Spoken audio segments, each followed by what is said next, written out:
নমস্কার বন্ধুরা, আজকে বাসন্তী রান্নাঘরে মটরশুঁটির বড়া বানাবো, দেখতে থাকো।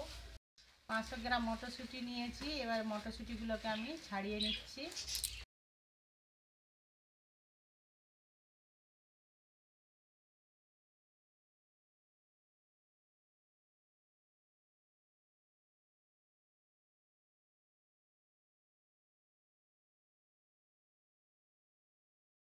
মটরশুঁটিগুলো ছাড়িয়েছিলাম, ভালো করে ধুয়ে নিচ্ছি। এবার শিলনোড়ায় আমি বেটে নিচ্ছি।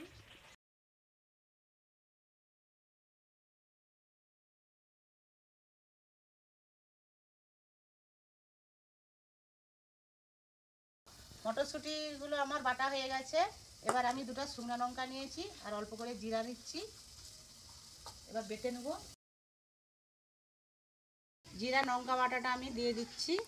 স্বাদ মতো নুন দিচ্ছি, অল্প করে হলুদ গুঁড়ো দিচ্ছি।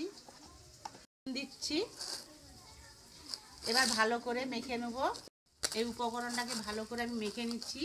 বন্ধুরা, এই বড়াতে, মটরশুঁটির বড়াতে গোটা শুকনো লঙ্কা দিলে টেস্ট হয়। কাঁচা লঙ্কার থেকে এই শুকনো লঙ্কা যে বেটে দিলাম, এর খুব সুন্দর টেস্ট। এবার 10 মিনিটের জন্য আমি মেখে রেস্টে রেখে দিচ্ছি। 10 মিনিট পরে আমি ভেজে দেখাবো। কড়াতে আমি পেঁয়াজ দিয়ে দিচ্ছি, একটা বড় সাইজের পেঁয়াজ কুচানো, 2টা কাঁচা লঙ্কাও দিয়েছি। এই বড়াটা একটু ঝাল ঝাল খাবো, সেই জন্য গোটা লঙ্কাও, শুকনো লঙ্কাও দিয়েছি আর কাঁচা লঙ্কাও দিয়েছি 2টা। এবার ভালো করে মেখে নিচ্ছি। বড়াগুলো তেলের উপরে এক এক করে ভালো করে আমি ভেজে নিচ্ছি।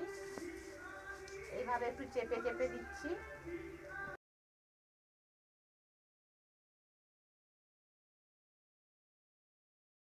আস্তে আস্তে উল্টিয়ে দিচ্ছি।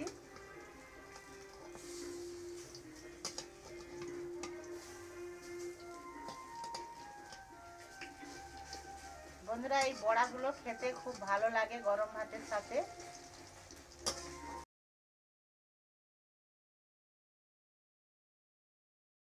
দেখো, আমার বড়াটা ভাজা হয়ে গেছে, লাল লাল করে ভেজে নিয়েছি।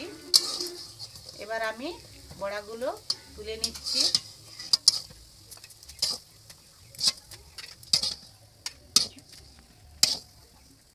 বন্ধুরা, এই মটরশুঁটির বড়াটা কেমন লাগলো ভিডিও কমেন্ট করে জানাবে।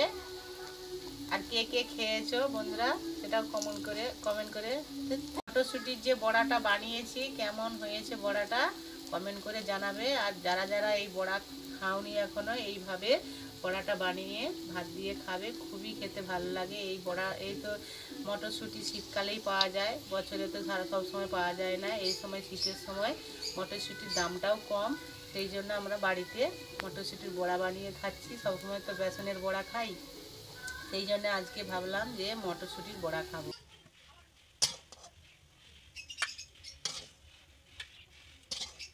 দেখো, এই বড়াগুলো কত সুন্দর হয়েছে। এই বড়াগুলো কিভাবে আমি বানিয়েছি প্রথম থেকে শেষ পর্যন্ত ভিডিওটা দেখবে, আশা করছি সবার ভালো লাগবে।